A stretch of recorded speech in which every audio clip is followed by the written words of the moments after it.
We are at present living in the midst of an era when there are events that arouse all manner of feelings in the human soul, of the deepest and most meaningful kind.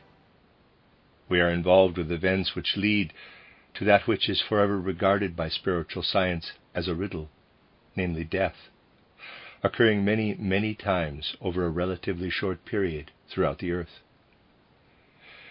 We live at a time when countless souls are having to bear pain and sorrow, and at a time when it would be our hope that significant forces for the furtherance of the evolution of mankind may be engendered. If so much has to be borne out of pain and sorrow, and if indeed spiritual science teaches us that much has to be borne out of pain and sorrow, spiritual scientific studies may in this fateful time be especially suitable for awakening within us well springs of confidence and hope. Thus, some thoughts will be presented to you today that are not directly, but nonetheless indirectly connected with such feelings as may be evoked within us in this sorrowful, storm-tossed time. What we see and feel so often taking place at present is that human beings are leaving the physical plane at a relatively early stage of their physical existence. The distinctive aspect of such experiences as these is that young lives are called away from the physical plane. We know that when someone passes through the portal of death, he has to give his physical body over to the elements of the earth, that as he crosses this threshold, he is at first still united with his etheric body, his astral body, and his ego. We know that after a relatively short time, this etheric body is separated from the person concerned, and that he undertakes his further journey that he has to make between death and a new birth in the ego and astral body, united with those members of his spiritual nature that he is initially able to acquire only in the spiritual world. Whereas for his further journey, during the time between death and a new birth, the etheric body is separated from the human individuality and follows its own path. Now it must strike us that when someone dies young, this etheric body must be in a completely different state from when a person dies who has reached a normal stage of life. We know that scientists speak of how forces can be transformed but not lost.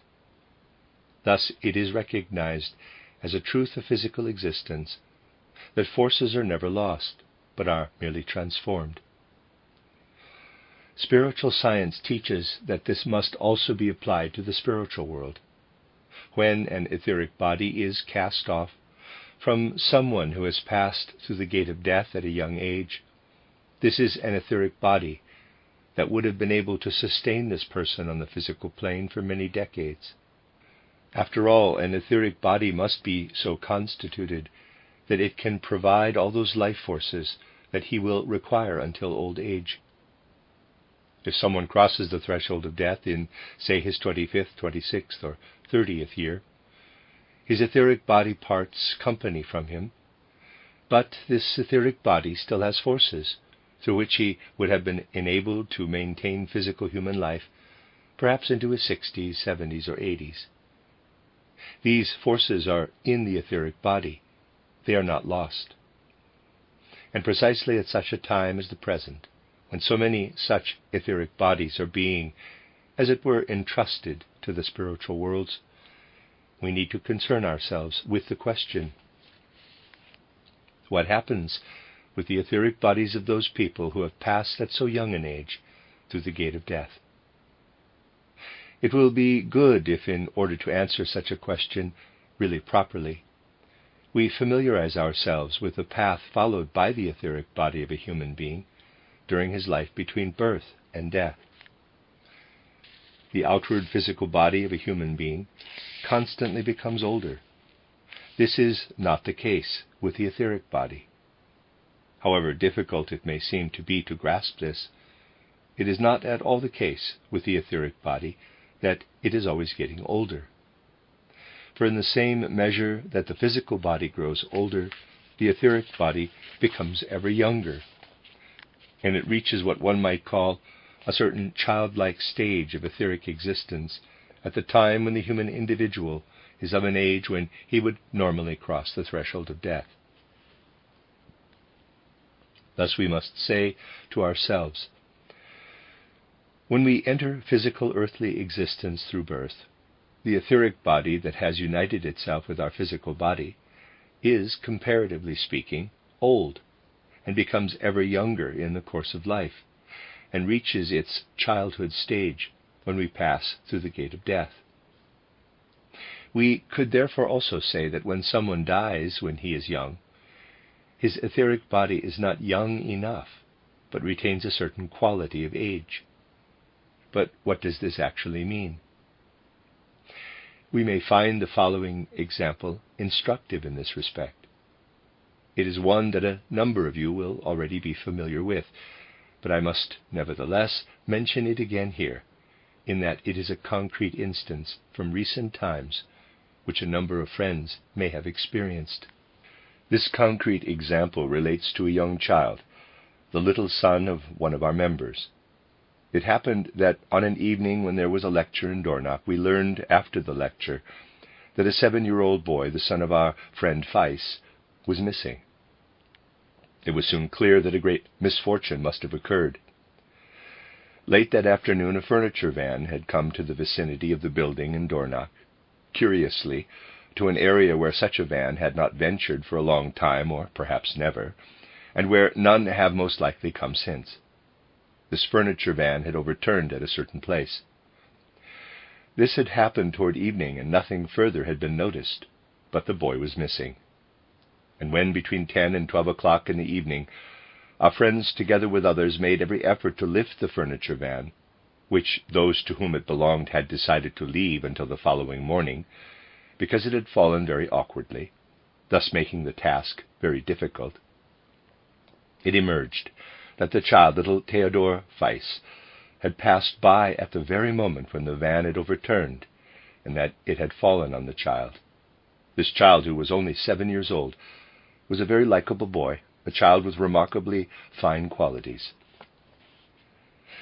In order to place such a fact in the light of spiritual scientific consciousness, I should like to recall a logical train of thoughts that I have often cited in our circles.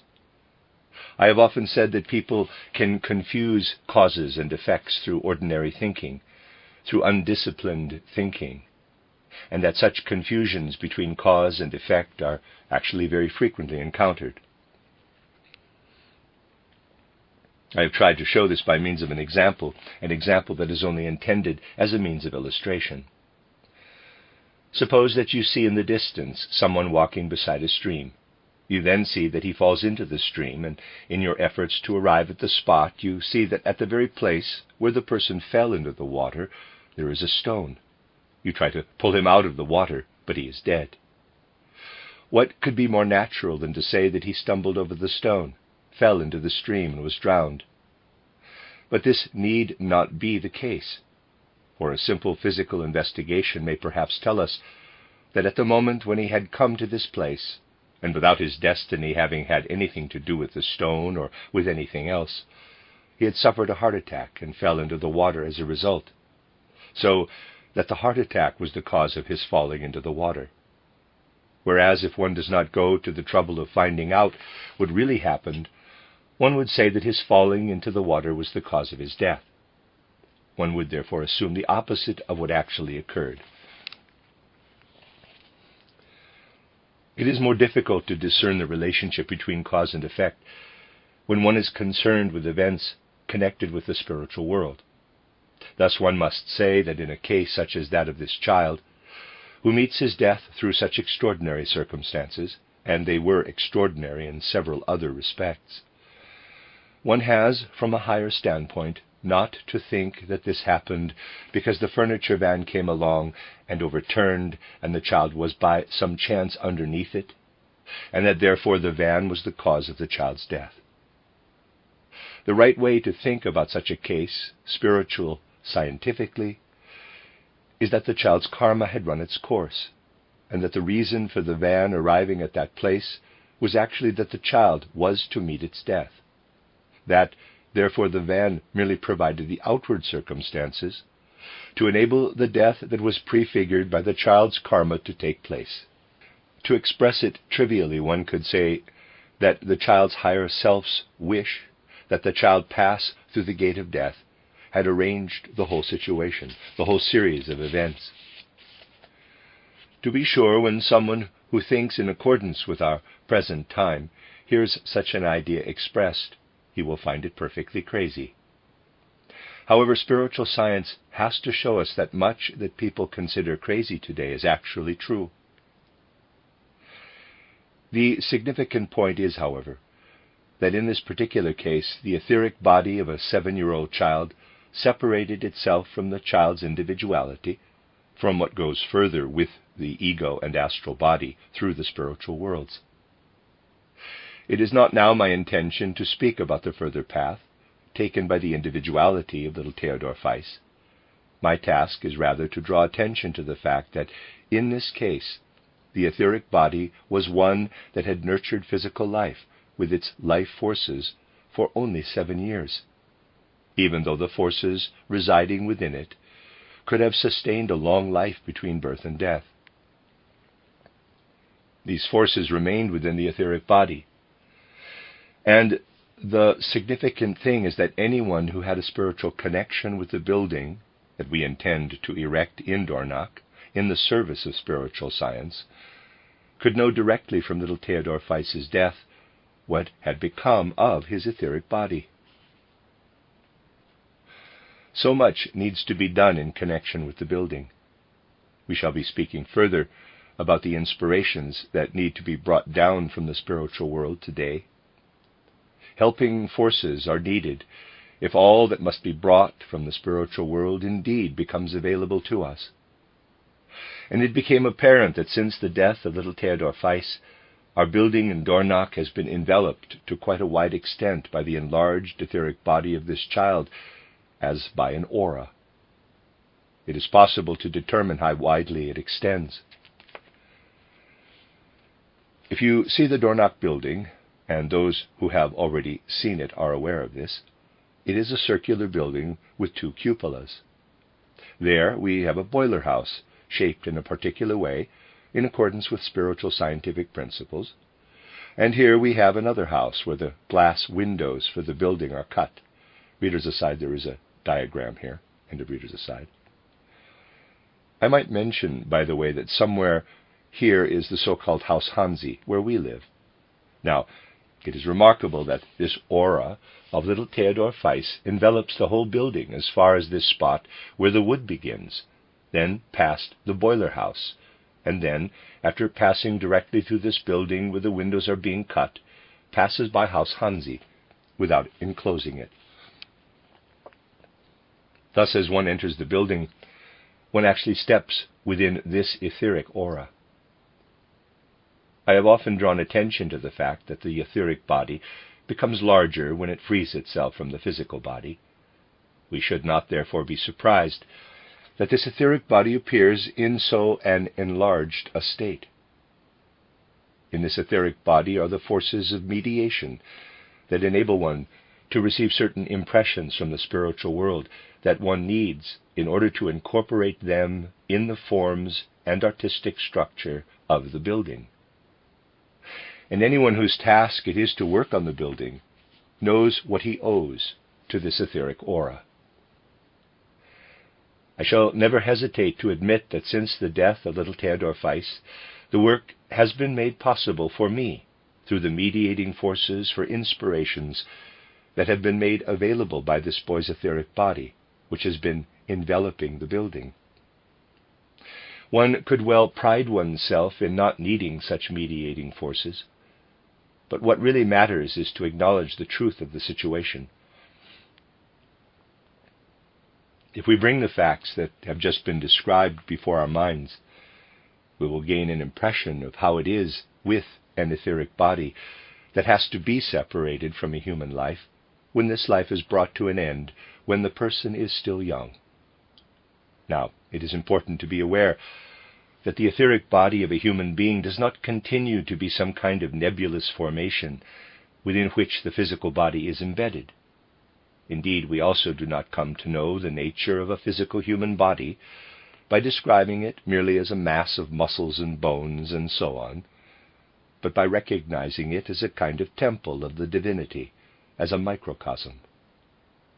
We only rightly come to know what a physical body is if we become aware that the forms that it takes on are indeed derived from the whole universe, that man is, by virtue of his physical body, a form of miraculous proportions.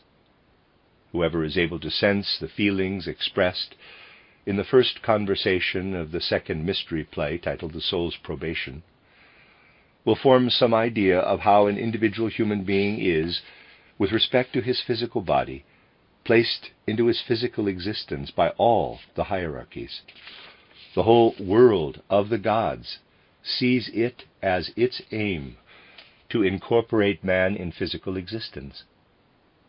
We can come to a full awareness of the significance of this physical body if we take account of the observations of clairvoyant knowledge.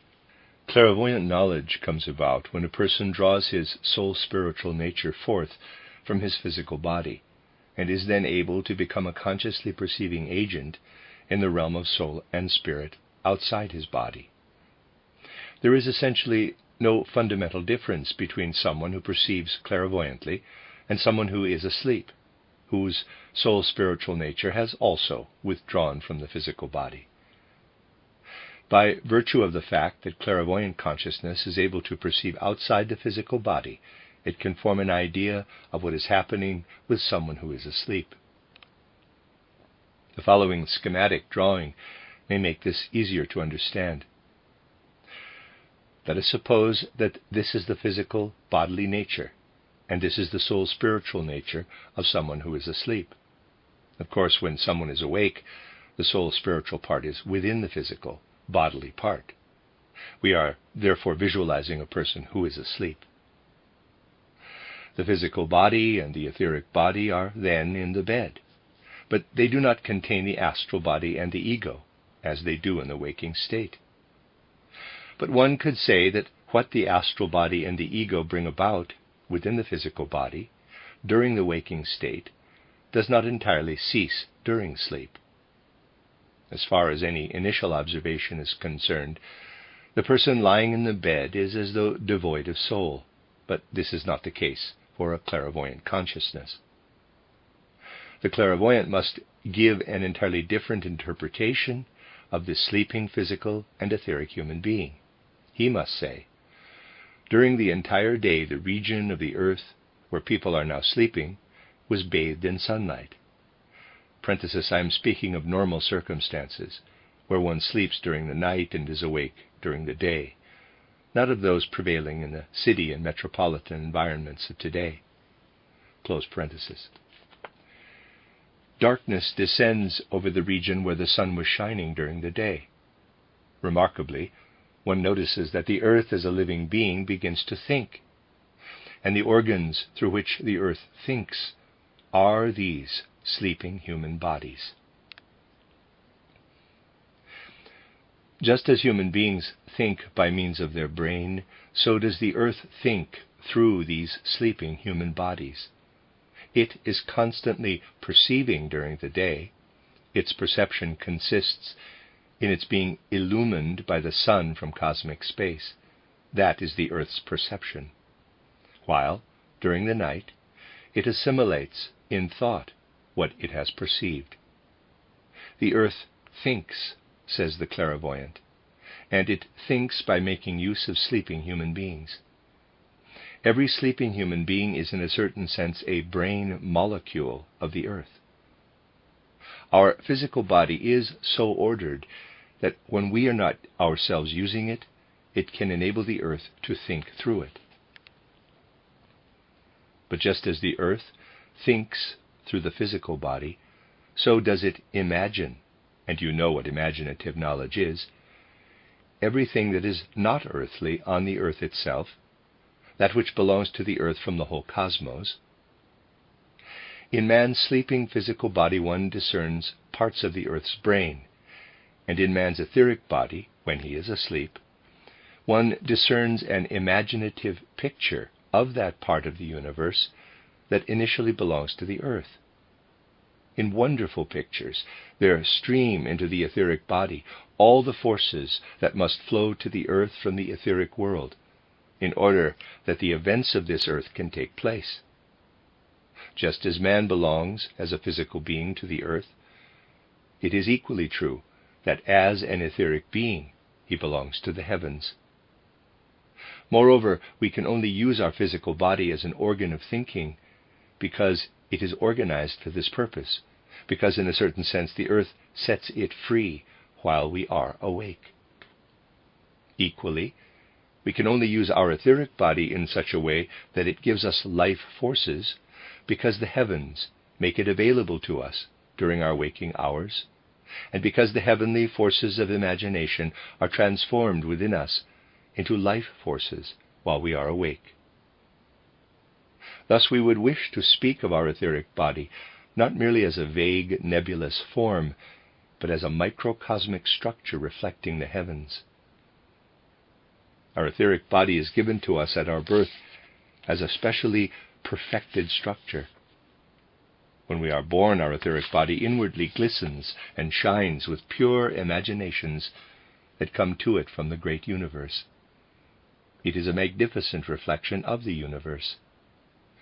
And whatever a person is able to acquire during his life, by way of education, knowledge, and forces of will and feeling as he approaches old age, between birth and death, is derived from this same etheric body.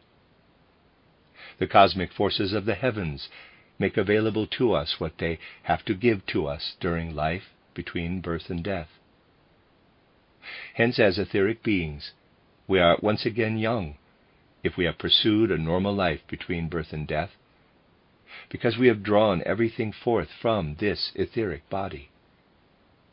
But if an etheric body belonging to a youthful body goes through the portal of death, there is still much, much heavenly light within it. It therefore becomes a mediator of such forces as I have been describing. Quite irrespective of what becomes of the individuality of such a human soul as the one of whom we have been speaking, its etheric body becomes something of the nature of a heavenly gift, a gift of the spiritual worlds.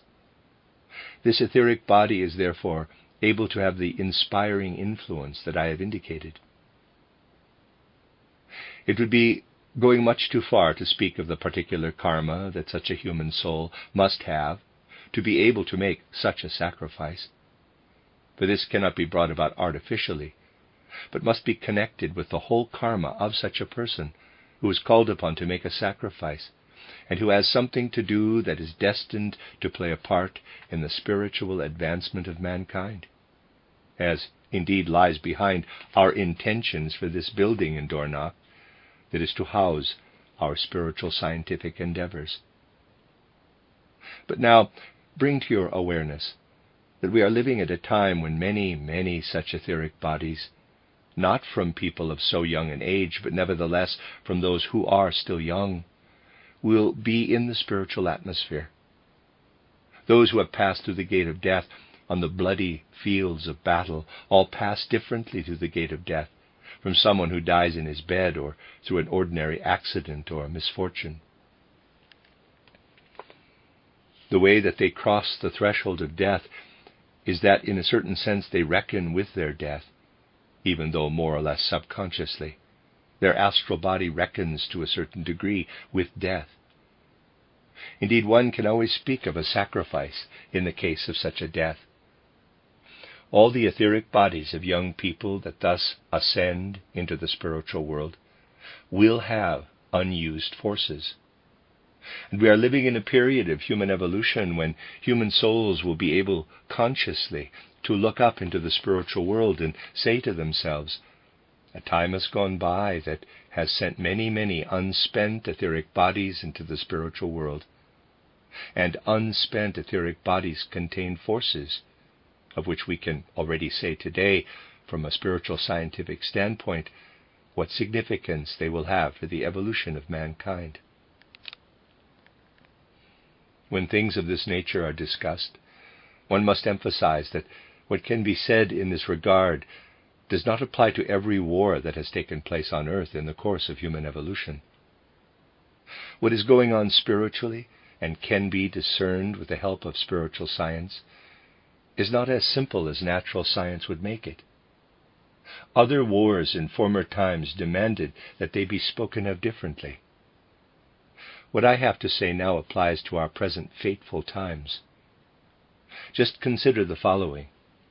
I have on various occasions and at various opportunities had to emphasize that there is nothing arbitrary about whether we pursue spiritual science today, but that it is really part of the evolutionary process of mankind that people gradually familiarize themselves with spiritual science. We know that every epoch of human evolution has a particular task. We can discover this from several of my lecture cycles, and we may be aware that the blossoming of the future and immediately impending evolution of humanity can be ensured only if what can be revealed through spiritual science may become the spiritual and intellectual property of an ever greater number of souls. But now let all of you who are for the most part full of a heartfelt enthusiasm for spiritual science consider what difficulties are associated with the propagation of spiritual scientific truths at the present time. Consider the extent to which people out in the world oppose these spiritual scientific truths.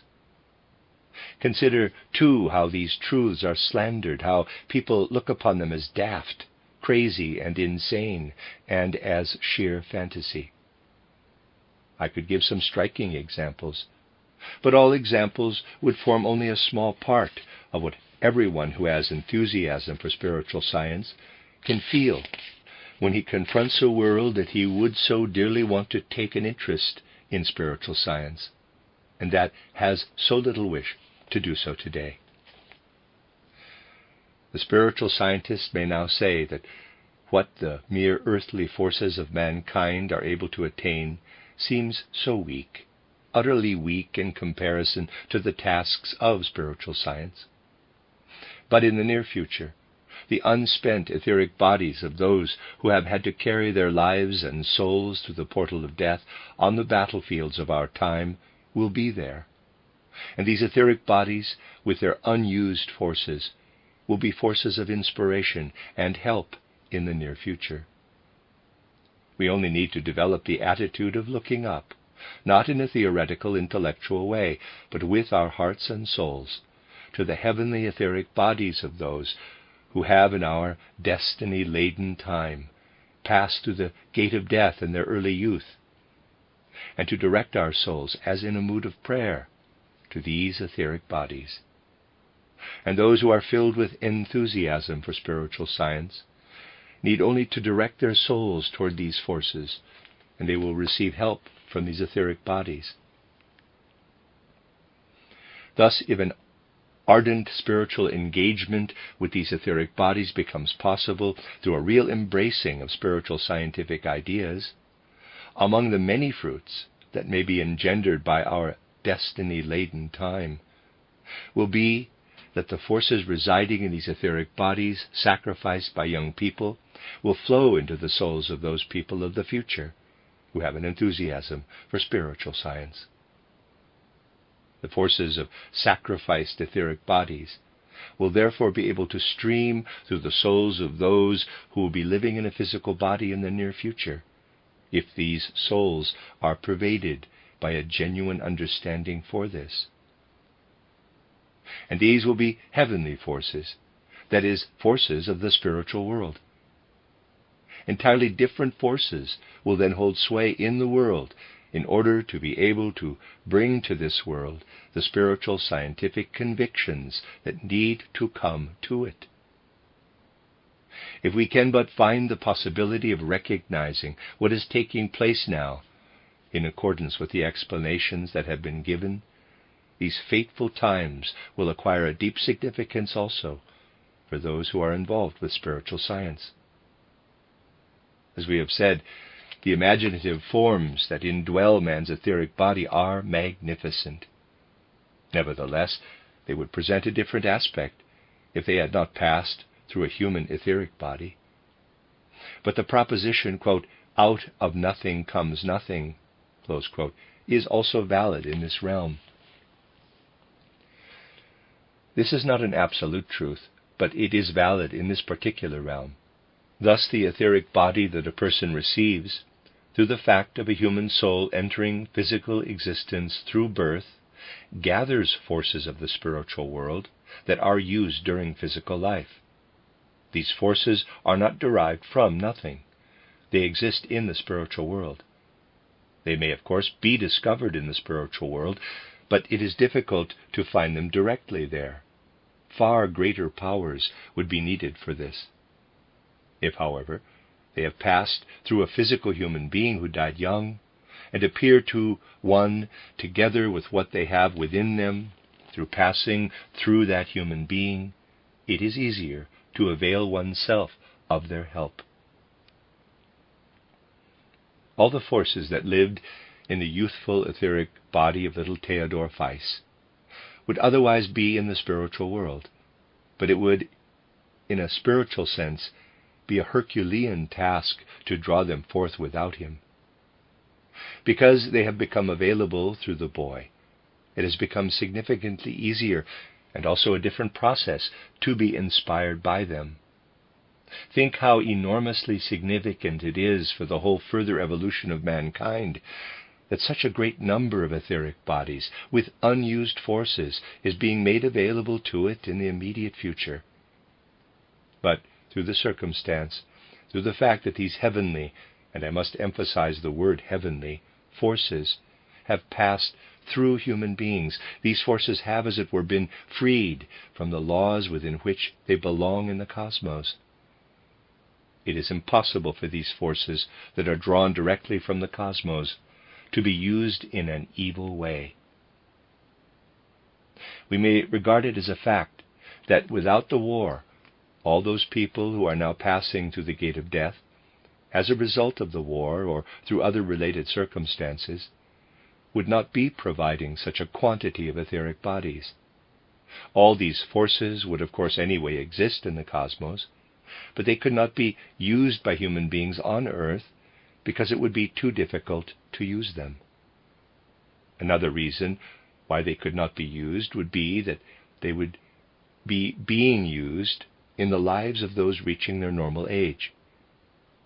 It is of great significance that these heavenly forces have passed through human bodies, that thereby become free from the ordinary process of evolution, and this freedom makes it possible for these forces to be used for purposes other than the good of humanity.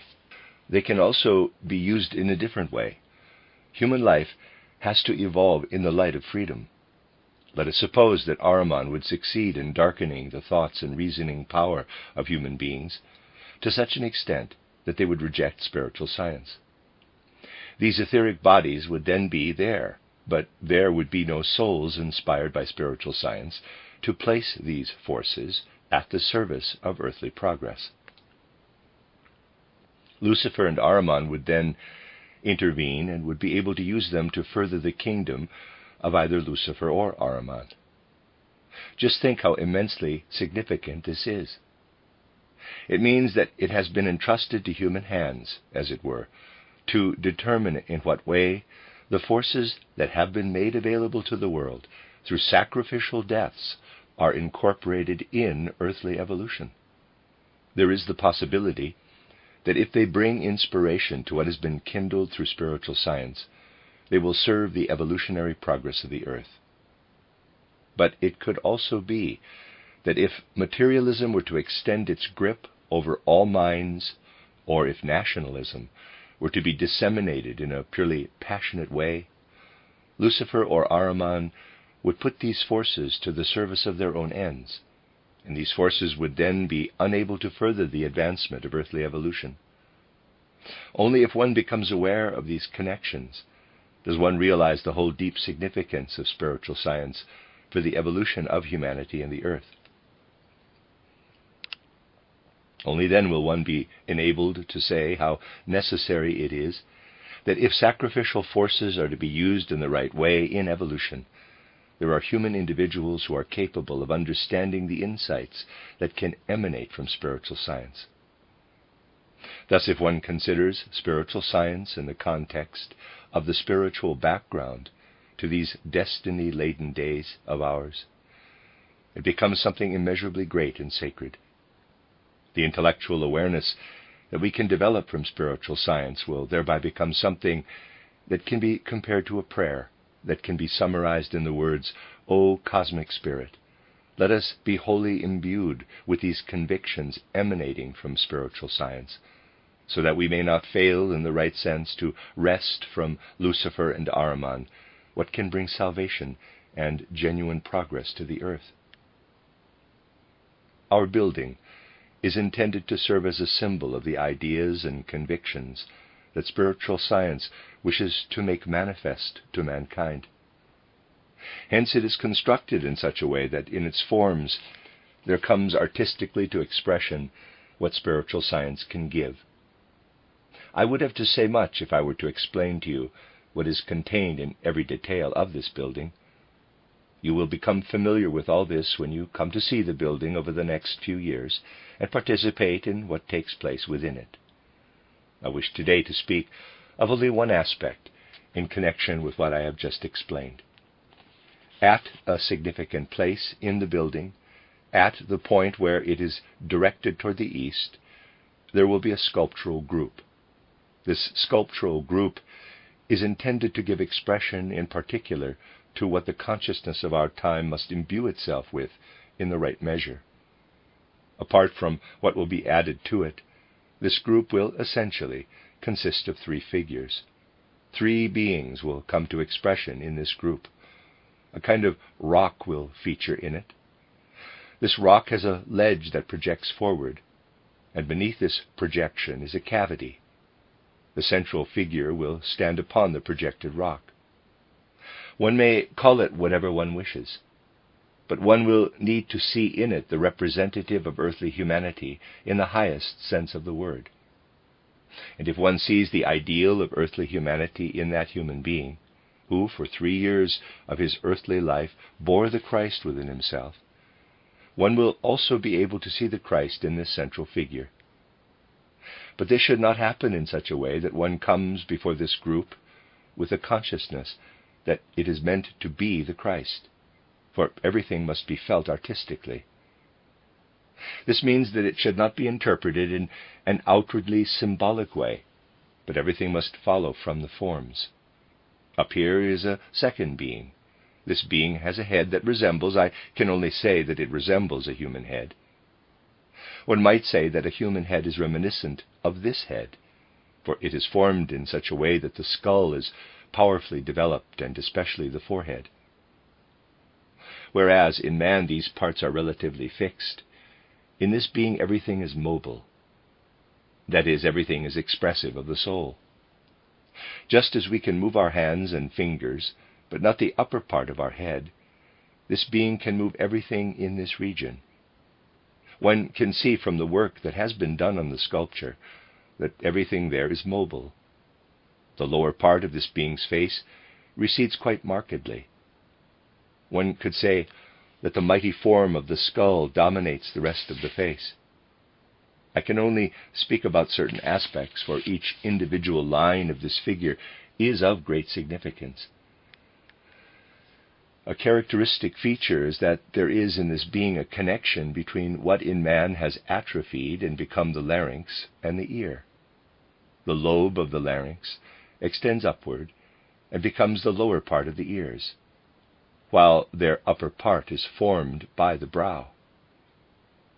On the other side there are 2 structures resembling birds' wings, between which there is a form that as a whole gives the impression of a transformed human countenance.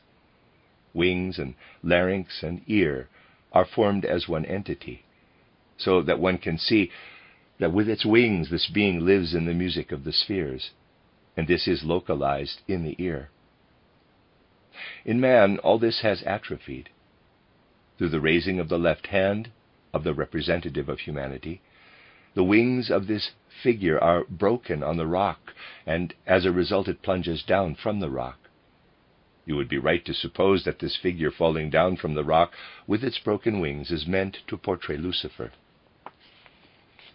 Down here, in the cave, there is another figure. Instead of bird-like wings, it has wings resembling those of a bat, a kind of dragon-like or worm-like body, and a head that is again reminiscent of a human head. But the mighty development of the brow possessed by Lucifer has totally receded in this figure. It has atrophied. The lower parts, as far as the mouth, are strongly developed in this figure, and it is entwined by what within the earth is gold. The gold of the earth becomes bonds that chain this figure. It is bent beneath the influence emanating from the hand of the representative of humanity, the Christ, as it extends downward. This figure down below is Ahriman, fettered by the gold of the earth. With what I have just said, you will have some idea of the whole. But this idea only gives some indication of what it is about. We would never want to imitate the bad habit of the old theosophists, who always worked with symbols. What matters to us is that everything emanating from spiritual science that tends toward human feeling is transformed into something artistic.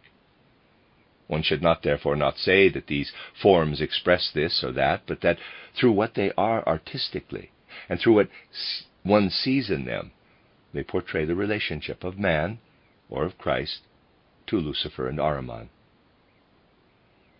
This therefore also cannot come to expression with the old artistic means.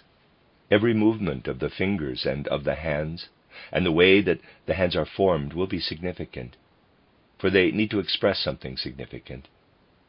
One could initially have the idea that Christ raises his left hand and, through what he wills, transmits forces that break Lucifer's wings so that he falls, and that through the hand that he extends downward, forces are again released that bind Ahriman. And yet it would be quite incorrect to think like this. In order to explain the full significance of this, I should like to remind you of something that is one of the greatest works of art hitherto produced, titled The Last Judgment by Michelangelo in the Sistine Chapel in Rome. Here one sees Christ sending the good to heaven and the wicked to hell. Christ appears as one who dispatches some to the good world and others to somewhere less pleasant. This Christ, as he is portrayed, is not the Christ whom we may understand in his true nature only through spiritual science. Christ, who is the true Christ, does not condemn, does not delight in applying anger or ordinary love, but he works through what he is. Lucifer's wings are not broken, but he breaks them himself, through his own soul condition, as he comes close to Christ. And Ahriman binds himself through what goes on in his soul, as he is in the proximity of Christ. Hence Christ's hands, as they are raised and extended downward, must express nothing but the purest compassion for the world. Lucifer, in his lofty vantage point, cannot bear the hand of Christ coming close to him, and because of what he is inwardly experiencing, he breaks his wings. It is not that Christ breaks them, but he breaks them himself. It is similar with Ahriman. Michelangelo did not yet understand how to portray Christ as he really is. The Christ being is so significant, the understanding of the Christ being is so difficult, that this can only be achieved in the course of time. Only in future will the Christ, who causes beings to condemn or redeem themselves, by virtue of what he is, be understood. The way that Michelangelo has portrayed him still has something Luciferic and Ahrimanic about it, because through his anger he leads the evil to hell and the good to heaven, and is therefore governed by his passions. Whereas here the Christ's stance is not a personal one, and the beings who come near to him judge themselves. You see, from this that man's position in the world, which includes the Luciferic and Ahrimanic forces, will come to expression in a prominent place in our building, that beings must be depicted who can be found only in the spiritual world. All naturalism in art, everything toward which art has aspired in recent times, as a result of the materialism that has taken hold of human beings, must be overcome by the art that is being nurtured here.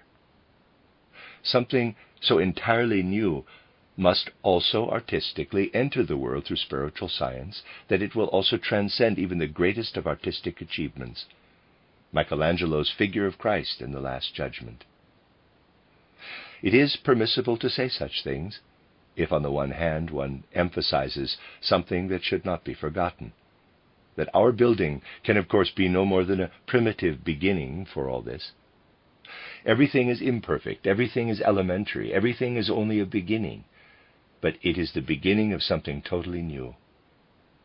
We can of course be aware that everything is imperfect, but it is essential to draw attention to something that is an impulse which will enter into the whole of human life. Consider how easy it would be to pass by with indifference a gift of human life, consisting of the unspent etheric bodies of human beings. Consider that the forces of these etheric bodies could fall prey to Lucifer and Ahriman, if it is not possible for us to use them as a healing impulse for earthly evolution. We are touching here upon a great mystery associated with the evolution of humanity on earth, the mystery of the relationship of the Christ impulse to those of Lucifer and of Ahriman. It will increasingly become possible to understand this relationship of the Christ impulse to that of Lucifer and to that of Ahriman in the near future. Luciferic and Ahrimanic forces exert their influence in the world, and through his consciousness of Christ, man must become like a being who is, as it were, sitting in a boat that has to navigate its path amidst the storms stirred up by Lucifer and Ahriman. It will find its way through the sea, whose living substance consists of Lucifer and Ahriman, but through which man can, nevertheless, ply his Christ boat. We do not come together in our branches in order to learn in a theoretical way something that spiritual science can reveal to us. Rather, do we gather here so that what lives in our souls is filled with an inner orientation that can flow from this spiritual science. What matters is not what we think out of spiritual science, but how we think, feel, and will, and whether we focus our attention on the most insignificant or the greatest things that we can observe in the earthly evolution of humanity. Everything shows us how necessary it is for the people of the future to familiarize themselves with the significance of the threefoldness of Christ, Lucifer, and Ahriman. Not only Michelangelo, but also the times that are now past, have not been able rightly to see how this threefoldness has its place in the world. But one will also only rightly come to know Christ in his essential reality if one sees him in his relationship to the beings of Lucifer and Ahriman, who work in the world as its south and north poles. Much will be said about these matters in the coming days, for those who are able to be present. It has been my wish today to place before your souls thoughts that enable one to see that the ideas of spiritual science also have an importance for significant events, that someone who can perceive what is happening physically in its spiritual context will be able to discern taking place in the spiritual world in the near future. One would, in this sense, entreat the good gods and spirits who protect the earth and humanity to give human beings the strength so that what must happen for the healing and well-being of mankind can take place. Up there in the realms of spirit will be the unused etheric forces of young people who have passed through death. But there must, on earth, be human hearts and human souls that look up to these forces so that they can be led by them in the right evolutionary direction. It is not only essential that these forces, which can fall prey to Lucifer and Ahriman, are there, but it is of essential importance that in physical bodies there are human souls who send their reverent thoughts up to these sacrificial etheric bodies. On this will it depend, how the forces that have been forged on the bloody battlefields, where these sacrifices are made and suffering is borne, flow into the evolution of mankind. This more or less indicates the contribution that can be made from spiritual science to the future course of human evolution, if there are a number of people who understand what can be recognized only by spiritual science. I should like, in conclusion once again, to express to you in a few pragmatic words what can potentially arise out of these present destiny-laden times. Quote, "From the courage of the fighters, from the blood on fields of battle, from the grief of the bereaved, from the people's sacrifice, there will ripen fruit of spirit, if souls will turn in consciousness toward the realm of spirit."